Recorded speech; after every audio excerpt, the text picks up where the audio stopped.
Olá, boa tarde. Estamos começando mais um programa Mãe Antenada. Os principais assuntos do mundo feminino você confere aqui. Saúde bucal da gestante. Esse é o assunto que vamos tratar aqui hoje com a cirurgiã dentista, a doutora Camila Eduardo. Doutora, muito obrigada pela sua presença aqui hoje.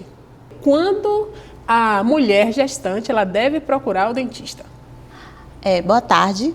Primeiramente, eu gostaria de agradecer a oportunidade de estar aqui trazendo um tema tão importante que é o pré-natal odontológico. Sim. Tá? Então, é importante que a mãe entenda que ela deve procurar o atendimento odontológico desde o início da gestação. Agora, esse procurar seria como? Seria quando já está começando a sentir alguma coisa? Seria para verificar o quê? E qual a importância disso na gestação? Pronto. É muito importante porque existem doenças que estão associadas a problemas durante a gestação. O pré-natal odontológico em si tem como um dos principais objetivos prevenir doenças, relacionadas à cavidade oral e também fazer o rastreamento da doença periodontal. Porque a doença periodontal, ela está relacionada com o parto prematuro e o nascimento da criança com baixo peso. Sim. Como é realizado esse pré-natal odontológico? Certo. Esse pré-natal odontológico, ele pode ser realizado no Sistema Único de Saúde, no SUS. Sim. E, caso a mãe tenha acesso, também nas redes particulares, desde o início da gestação. A consulta, ela é dividida em etapas. Sim. No primeiro momento, é realizada uma avaliação, tá? E elaborado um plano de tratamento. Então, é verificado se essa mãe, se ela tem cárie, doença periodontal, se ela necessita fazer extrações. Então, tudo isso é verificado e, principalmente, é feito o acolhimento dessa mãe. Porque existem muitos mitos relacionados, à consulta odontológica no período gestacional. Tem mães que não procuram o dentista porque acham que nesse período não é possível realizar procedimentos odontológicos, o que não é verdade. Em relação até a esses mitos, tem essa questão mesmo. Não pode extrair, aí às vezes fica com medo, não pode extrair, não pode colocar anestesia. Realmente, o que é que tem por trás dessa questão do tratamento odontológico para gestantes? Assim, em relação aos procedimentos, todos os procedimentos podem ser realizados durante o período gestacional, tá? Claro que a paciente gestante, ela é diferente, ela tem as suas particularidades, então ela é diferente do paciente que não está gestante, assim como o idoso, como a criança. E o profissional vai saber manejar. O anestésico que se utiliza na gestante é diferente do anestésico que se usa numa pessoa que não está nessa condição. Assim como as medicações. Então, o paciente ele não precisa ter medo. É possível realizar extrações, caso tenha uma necessidade. Também é possível realizar raio-x, é possível fazer tratamento de canal se tiver uma necessidade. Sim. Claro que esses procedimentos, eles serão procedimentos eletivos, então só será realizado em caso de necessidade. Senão a gente vai esperar passar esse período para fazer depois do período gestacional, até pelo conforto dessa paciente. Agora, esses tratamentos, doutora, eles podem ser realizados pelo SUS. Então, a paciente deve procurar o Sistema Único, o posto de saúde, deve informar. Como é que deve ser feito isso? Assim, pelo Sistema Único de Saúde, essa mãe, ela vai realizar as consultas de pré-natal com a enfermeira ou a médica e, juntamente, as consultas vão ser realizadas também pela cirurgiã dentista. E quando aí a gente está falando dessa mãe ainda nesse período gestante, a mãe teve um neném, né? Sim. Já o neném bebezinho. Quando essa consulta do bebê com o dentista, ela deve ser feita? Desde a primeira semana de nascimento, tá? E assim, outra coisa que é importante lembrar. A consulta do pré-natal odontológico, ela é dividida, como eu falei, em etapas, porque no primeiro momento a gente vai fazer a avaliação. Sim. Certo? E a gente vai estabelecer um período, que é no segundo trimestre, caso tenha necessidade de realizar algum tipo de procedimento mais invasivo. Porque é um período que essa paciente, ela se sente mais confortável. Logo no início da gestação, a mãe pode ter enjoos, né? Pode sentir desconforto, porque esse corpo ainda está se adaptando. E no finalzinho também, né? Porque a barriga já está bem grande, então ela fica com dificuldade, às vezes, de ficar deitada, a posição é ruim.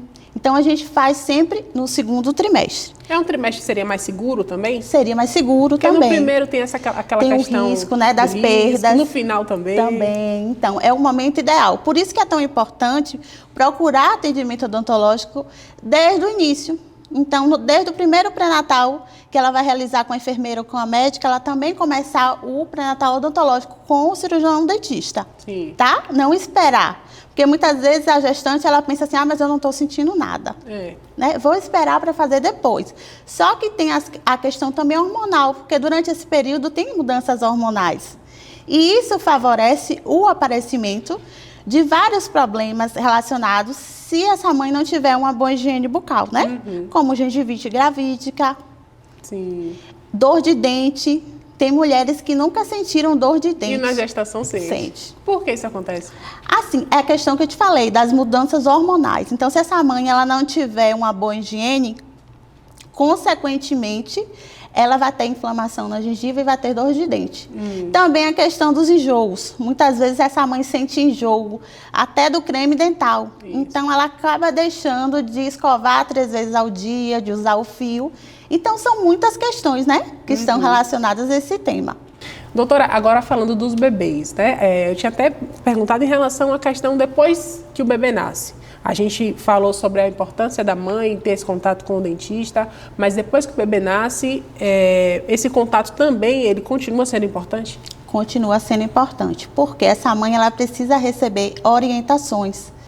Então, é muito importante ter a consulta odontológica desde a primeira semana de vida dessa criança, para que a mãe possa receber orientações sobre higiene bucal. Porque muitas mães têm informações errôneas, né? Muitas vezes vindas da mídia. Pela internet. Sobre, por exemplo, o uso de géis, quando ocorre o nascimento dos primeiros dentinhos. Sim. Então, tem aquelas marcas que vendem géis anestésicos, que não são recomendados pelo cirurgião dentista. Eu já ia perguntar, a gente pode até falar de alguns que a gente usa, camomilina, nenendente, né? Que a gente coloca ali para anestesiar. Por que isso não é recomendado? Porque eles têm um anestésico, na grande maioria, que se chama lidocaína. Então, esse anestésico, em contato com a mucosa, ele não é positivo para a criança, nesse momento. Então, o mais indicado são receitas naturais, como, por exemplo, o chá de camomila. Sim. A mãe usar aquela fralda limpa e massagear a gengiva do bebê. Para acalmar. Para acalmar. Como também pode ser utilizado o próprio leite materno, é feito um picolé que a gente chama de peitolé, exatamente. Sim. O peitolé, porque vai reduzir aquela inflamação na área, mas géis jamais. Não são indicados. Agora, para essas crianças, como é que a mãe deve preparar a gengiva, a higienização dessa gengiva antes de nascer esses primeiros dentinhos? A gente sempre fala, é recomendado limpar a língua com fralda ou não, ou quando está amamentando? Assim, não existe a necessidade de limpar essa região com a fralda. Sim. Mas, às vezes, eu sei que eu converso com as mães no dia a dia, fica aquele restinho de leite no cantinho da boca. Então, ela pode vir com a fralda e limpar. É importante, principalmente porque a criança ela vai se acostumar de ter essa região manipulada. Sim. Então, quando ela começar a escovar, fazer a escovação, o uso do fio dental, a criança não vai sentir tanto incômodo, porque ela já se habituou a isso. Certo. Entendeu? Então, a partir de quantos meses já é possível fazer isso? Logo quando pequenininho, quando começa a entender? Isso. Assim, logo nos primeiros meses, a mãe ela já vai começar a fazer essa limpeza, né? Sim. Em volta da boca. Aí, por volta do 4º mês, ela já pode começar a manipular essa região, massagear. Até porque isso também vai favorecer, vai ajudar nesse processo da erupção dentária, que a criança sente bastante incômodo, né? Devido à inflamação. Sim. Agora, a criança já começou a comer. A partir dos 6 meses, já não é só aleitamento exclusivo, já entra ali as primeiras alimentações, daí já começa a ter uma higienização mais diferenciada? Deve. A partir do momento que nasceram os primeiros dentinhos, a mãe deve fazer a escovação, claro, com a quantidade de creme dental adequada, creme dental sempre com flúor, tá? E também usar fio dental. Mesmo do dentinho pequenininho? Mesmo pequenininho. Tem que usar. Hoje em dia tem aquelas escovas apropriadas, que tem aquela, como se fosse uma rodinha, sim, né? Para limitar até onde a mãe vai conseguir introduzir a escova para não machucar a criança. Ou então a escova de criança comum, a escova precisa ser macia. O que ela precisa estar atenta é a quantidade de creme dental, que a quantidade sempre será 1 grão de arroz cru. Sim. Tá? Para os pequenininhos. Pequenininhos. Até os 3 anos vai ser essa quantidade. Certo. Viu? E se colocar pasta demais, o que é que acontece? Pode acontecer um problema que se chama fluorose, que ocorre devido a uma ingestão inadequada de flúor. Claro que para isso acontecer tem que ser uma quantidade grande, né? Sim. Porque nós também temos flúor na água. Então a gente precisa estar atento. Mas é essencial iniciar a escovação no nascimento dos primeiros dentinhos. Mesmo sendo pequenininho, inicialmente são só 2 dentinhos, mas precisam ser escovados.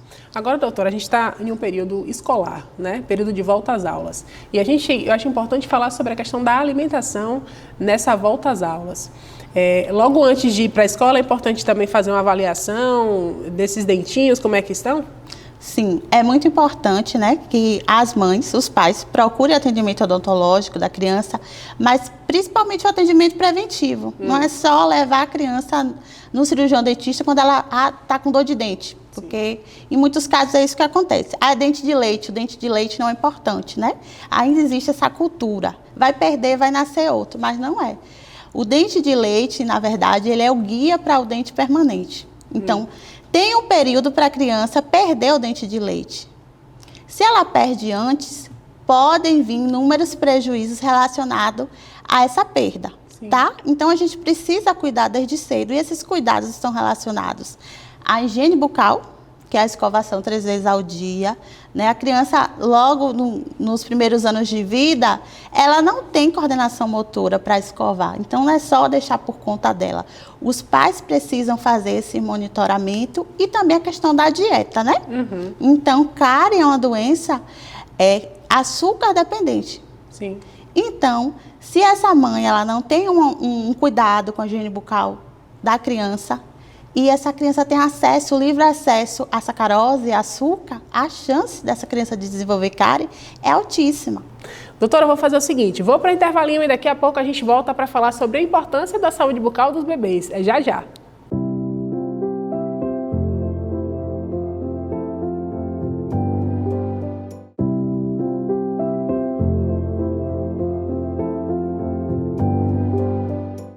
Estamos de volta aqui com o nosso programa Mãe Antenada para saber da doutora o seguinte. E para as crianças, por exemplo, doutora, que estão ainda tomando leite, à noite ainda toma leite ou bebe alguma coisa e não vai logo escovar o dente, como é que faz?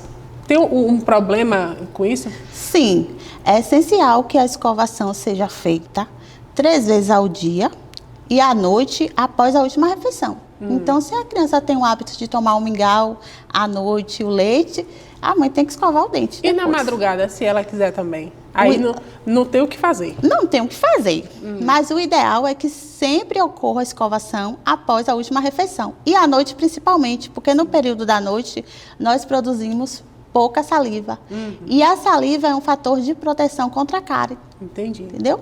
Isso também tem relação, vou trazer aqui a questão do antibiótico. A gente escuta muito, né? Meu filho está com os dentes cheios de cárie porque tomou muito antibiótico. E a gente sabe que isso é mito. Antigamente, algumas dessas medicações, elas tinham açúcar na composição. Hoje em dia, isso é muito mais difícil de acontecer. Sim. Mas antibiótico não causa cárie. O que causa cárie é dieta cariogênica rica em açúcar e má higiene bucal. É o que eu falo para os meus pacientes, que tem várias doenças, né? Que tem fatores genéticos que a gente não consegue prevenir. Sim. Mas a cárie, sim. Então, se o pai, a mãe, os cuidadores tiverem os cuidados com a higiene bucal, e eles devem começar na primeira infância, porque primeira infância é período em que a criança ela vai adquirir bons hábitos. Então, tem que começar lá atrás. Se ela adquirir bons hábitos na primeira infância, ela vai ser um adolescente que vai cuidar da higiene bucal e um adulto, consequentemente. É verdade. Agora, esse período da escola, né? As crianças vão para a escola, leva sempre o lanche. Quais os lanches mais recomendados para que ela leve para ajudar nessa questão da saúde bucal? O lanche mais indicado é a questão dos alimentos naturais, frutas. Então, sempre a fruta, acostumar essa criança, né? Ofertar a essa criança alimentos saudáveis. Sim. A gente sabe hoje que em muitas creches, escolas, tem a dieta zero. Essas creches em período integral. Geralmente, a escola fornece esses alimentos. Sim.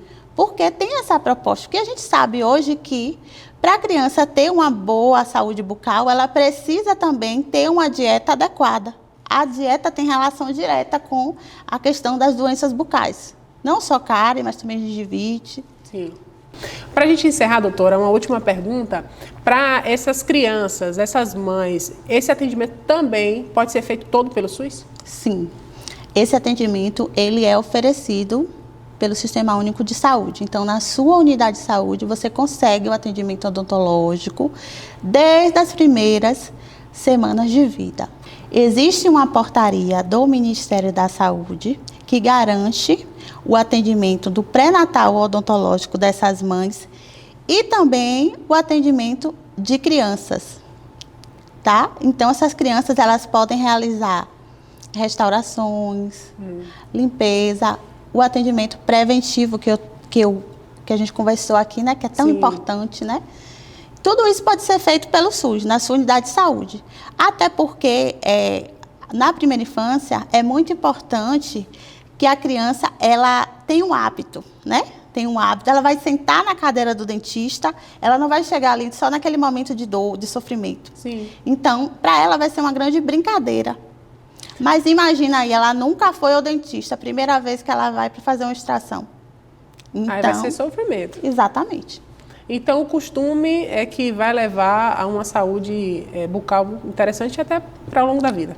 E assim, existem hoje estudos que mostram que os primeiros 1000 dias da criança, que é o chamado intervalo de ouro, é um período muito importante.